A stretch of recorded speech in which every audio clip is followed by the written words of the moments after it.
saber por que eu não consegui parar de comer brioche até agora, gente? Tá frio, dá vontade de comer mais. Vamos falar sobre esse assunto, afinal de contas, pauta a vida de muita gente agora no inverno, né? Ai, por que será que eu sempre engordo quando chega o inverno? Aí tem que correr atrás do prejuízo no verão. Mas mais do que isso, muitas vezes parece até um desleixo com a nossa saúde. Afinal de contas, o corpo pede alimentos mais gordurosos. Vamos conversar com a doutora Lívia Marcela, é médica endocrinologista. Seja bem-vinda à revista. Tudo bem, Tudo bem, e você? Tudo bem. Também. Ai, gente. Esse é o lado da mesa que a gente quer pegar, né? A gente olha no inverno e fala, acho que eu quero você, chocolate, vem até mim. Por que isso acontece? O corpo, de fato, pede alimentos mais calóricos, mais gordurosos durante o inverno? Sim, então primeiro... Não é só gula, então. Não, tem uma parte que a gente explica pela ciência. Primeira coisa, o que acontece? A gente está com frio. E para regular a temperatura do corpo, o corpo acaba gastando mais energia. Tá. Nesse gastar mais energia, o corpo pede mais comida. Precisa repor mais Uma caloria. outra coisa muito interessante é que é o seguinte, o dia é mais escuro. E o dia sendo mais escuro, tem uma pesquisa que já mostrou que a gente também tem a tendência a comer mais, porque diminui a serotonina liberada no corpo. Então, parece que essa sensação que o alimento proporciona de bem-estar... Então ele dá aquela sensação de aconchego, é uma gostosa. fuga, é uma fuga para a falta desse hormônio que faz falta no nosso dia a dia. E o fato de estar mais dentro de casa também. Frio e chuva esses dias foi uma combinação perfeita para muita gente não querer nem botar o pé na rua, né? Isso. O fato de estar mais em casa também, a gente acaba comendo mais. Ficando mais em casa, a gente também faz menos exercício físico, né? Então fazer menos exercício físico também faz com que a gente fique em casa e a gente não separe muito bem aquela fome de tédio, de ficar em casa, não ter muito o que fazer, vamos assistir um programa de TV e ficar não tô fazendo nada mesmo, vou comer. Vou comer. Aí você só come e você não tá, na verdade, com fome, verdadeiramente com fome. Você quer passar o tempo, né? Agora, o corpo muitas vezes pede comidinhas específicas, né? O que acontece quando a gente tá com essa vontade de comer que o frio traz é que a gente pensa numa comida e não tem como a gente desviar o assunto. Se você pensou no chocolate, não adianta, sei lá, pegar uma banana, né? Você vai querer comer o chocolate. Isso também também é uma necessidade do organismo, por exemplo, ele pediu o açúcar, não a frutose, ele pediu o açúcar do chocolate. Tem como a gente melhorar um pouco isso. Tem um estudo que fala assim, se tiverem 10 pessoas... 7 gostam muito de chocolate. E 40% dessas pessoas não conseguem comer outra coisa, trocar o alimento.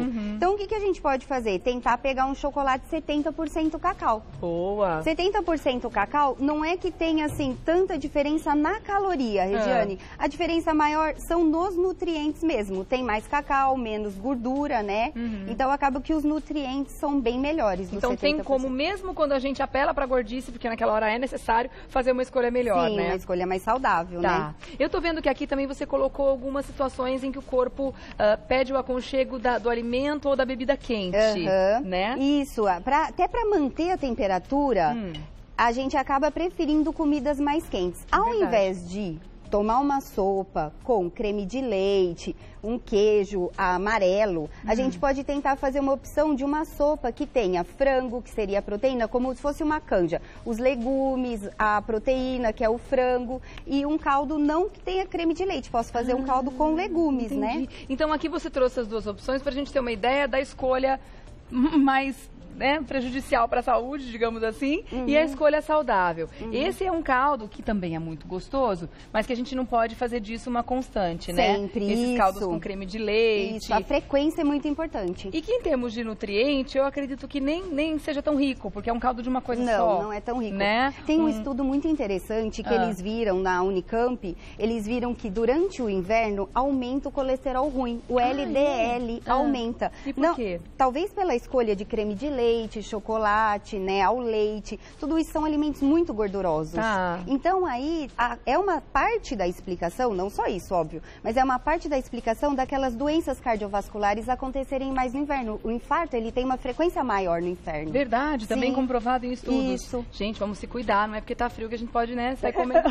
Agora, essa sopinha aqui, que seria a opção saudável, né, que você trouxe como um exemplo da opção saudável, eu em casa costumo fazer sopa x-tudo. O que tem na geladeira vai. Os legumes, né? Pode colocar à vontade, até verdura, né? Coloca uma couve picadinha, fica uma delícia. Agora tem um erro muito comum que as pessoas acabam cometendo. Ou coloca a sopa saudável dentro do pão, italiano. Fazer isso de vez em quando eu acredito que tudo bem, né? Mas com frequência é mais complicado. Ou lotam de queijo. Então, a gente tem que tentar ao máximo fazer uma porção, porque também senão fala assim, tô comendo sopa, eu tô saudável. Vou comer a panela inteira. Isso, não é bem assim, entendeu? Então eu faço uma porção, tomo a minha sopa e tento ver se eu tô com fome mesmo ainda, né? Agora, com relação às bebidas quentes, como é que a gente pode falar a respeito desse assunto? Quando a gente vê um chá e vê um chocolate quente, é claro que o olhinho brilha mais quando a gente vê o chocolate quente, né? O chocolate quente, a gente pode tentar fazer uma versão dele um pouco menos calórico e com gorduras ruins. Por exemplo, usar o leite desnatado, um chocolate em pó, chocolate 70%. Um pouco açúcar, né? Um pouco açúcar, isso. Já melhora muito esse tipo de bebida. Já dá uma boa melhorada. Uma outra coisa é que às vezes a gente fala assim, vamos tomar um café no inverno, né, Regiane? Aí fala, de novo, vamos tomar de novo um café? E só café, aí chega no final do dia, às vezes você tá até se sentindo mal, com taquicardia um pouquinho, muito não sabe nem por que e é por causa do café. Uma opção pro café é o chá. Por quê? Porque o chá acaba te hidratando mais, a gente não pode largar a mão da água, da hidratação, né? Então tem que ver muito bem o chá. O chá é uma opção boa pra gente usar. É tão gostoso, é tão aconchegante tomar um chazinho. Sim, dá aquele quentinho, né? Use e abuse das ervas, porque elas são boas também, não só pelo fato de ser uma bebida quente, mas tem muita coisa bacana nas ervas. Dá uma sensação de saciedade, dá aquele aconchego que a gente precisa no inverno. Então é provado que o inverno também aumenta o consumo de café? Aumenta o consumo de café. E tem pessoas que são mais sensíveis, né? A recomendação, em média, não é pra todo mundo, mas em média são 3 xícaras de café por dia. Tem gente que, né? Pequenininhas. Então tem gente que acaba usando 6, principalmente no inverno, né? Bastante, é verdade.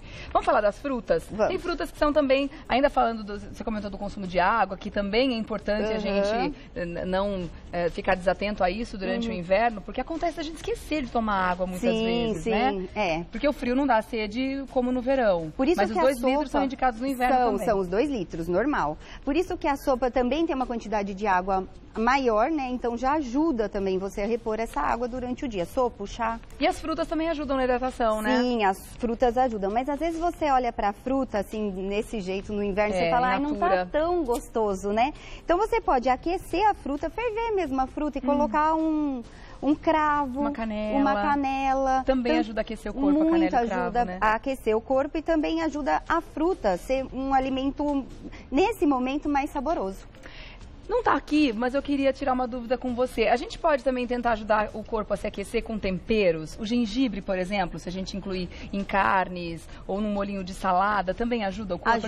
Ajuda. Ele é termogênico, ajuda sim a aquecer o corpo. Ah, legal. Tô vendo aqui as verduras. Gente, prato de salada é difícil. Eu amo salada. Eu tenho que dar um depoimento. Mas no verão, né? Mas no inverno é um pouco mais difícil, eu confesso que fica no campo das obrigações.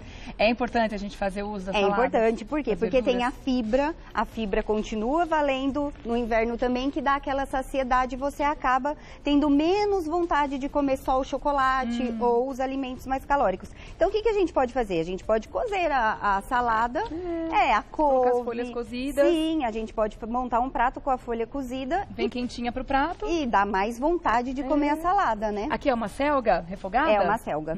Que delícia, hein, gente? Eu gosto bastante. Couve, espinafre, as folhas verdes escuras, né? Que tem a B12, que são ricas em B12, né? Que é uma vitamina super importante para manter a memória. E as castanhas são legais? As castanhas são. Então, as castanhas são legais porque ela pode ser uma opção de lanchinho. Ao invés de você usar a bolacha, que tem muito carboidratos e acaba liberando muita insulina, as castanhas, elas têm uma fonte de proteína. Então, tem proteína, tem gordura também, que você vai se sentir saciado, dá uma boa saciedade, e é aquela gordura boa, né? Tem o ômega 3, então é muito legal essa opção de lanchinho, muito legal. Vamos então atentar pra isso, né, gente? Não é porque é inverno que a gente vai ficar enfiando o pé na jaca todos os dias, porque depois a conta vem, viu? Não só na balança, quando o verão chega, a gente vai perceber que exagerou durante o inverno, como também a nossa saúde. Você pode se prejudicar, tá bom? Quero agradecer então a Lívia Marcela, que é médica endocrinologista, que esteve com a gente hoje. Obrigada pela presença. Prazer. Até uma próxima. Obrigada. Prazer foi todo nosso. Obrigada pelos esclarecimentos aí, super importantes. Até a próxima.